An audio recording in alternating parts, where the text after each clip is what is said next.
Өмірдегі ең үлкен жөнсіздік рахмет айтпау. Өмірдегі ең үлкен өкініш өз қасиетіңді бағаламау. Өмірдегі ең үлкен қадам жығылған соң қайта тұру.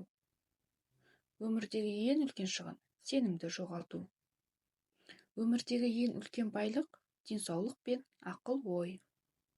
Өмірдегі ең үлкен құт-береке кең пейіл. Өмірдегі ең үлкен олқылық түсінбестік. Өмірдегі ең үлкен ақымақтық ол өтірік айту. Өмірдегі ең үлкен қайғы көре алмастық.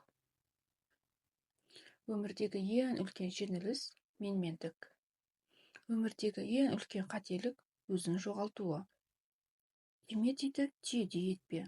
Кішігірім мәселелер үшін ашуға берілме.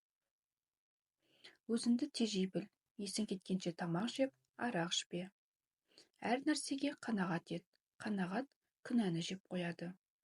Садақа бер, садақа бәлені жеп қояды. Басыма іс түсті деп қайғырма, қайғы өмірді жеп қояды. Ішімдік ішпе, ішімдік сауапты жеп қояды. Орынсыз өтірік айтпа, өтірік несібенді жеп қояды. Ақылыңды, сөзіңді ақылсызға қор етпе, ақылдыға айт. Адамды ренжітпе, опасыздық жасама. Жақсы, игі іс тек шын ниетпен жасалуы керек. Жалған сөз айтпа, ойларын ашық, күнәсіз әділ болсын. Сөзің де мейірімді, салмақты болсын.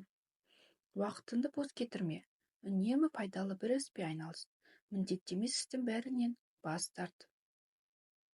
Өзіңе не өзгелерге пайдалы болатын нәрселерге ақша жұмса.